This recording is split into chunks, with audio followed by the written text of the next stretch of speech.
வணக்கம், நான் உங்கள் டாக்டர் சங்கீதா முசிறியிலேருந்து பேசுகிறேன். இது என்ன சுண்டல் இருக்குதுன்னு நினைக்கிறீங்களா? இதுங்க நீர்கோவை மாத்திரை. இந்த மழைக்காலங்களில் அதுபோல் குளிர் நேரங்களில் பனி நேரங்கள்ல எல்லாம் நிறைய பேருக்கு இருக்கக்கூடிய ஒரு முக்கியமான தொந்தரவுன்னு பார்த்தோன்னா மூக்கடைப்பு, மூக்கில் இருந்து நீர் வடிதல், அடுக்கு தும்மல் ஏற்படுதல், தலை பாரமாக இருக்கிறது, நெஞ்சு சளி, இந்த மாதிரியான பிரச்சனைகள் இருக்கு இல்லையா? அதற்கு ஒரு அருமையான தீர்வு தான் இந்த நீர்கோவை மாத்திரை அப்படின்றது. இதை நம்ம 2 விதமாக யூஸ் பண்ணலாம். ஒன்று, இந்த டேப்லெட்டை பவுடர் பண்ணி வெந்நீரில் கலந்து யூஸ் பண்ணலாம். இன்னொரு விதமாக எப்படி பண்ணலான்றதை நான் உங்களுக்கு செஞ்சுக்காம. இப்போ நம்ம இந்த நீர்கோவை மாத்திரை பவுடர் பண்ணி போட்டிருக்கோம். இதில் கொஞ்சம் போல் தண்ணி ஆட் பண்ணி லைட்டாக சூடு பண்ணிக்கலாம்.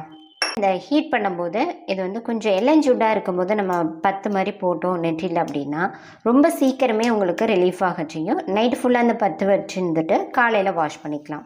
இப்போ இந்த மாதிரி வந்ததுக்கப்புறம் இளம் சூடாக இருக்கும்போது நெற்றியில் பற்று போட்டுக்கோங்க. காலையில் வெந்நீர் வச்சு வாஷ் பண்ணிக்கலாம்.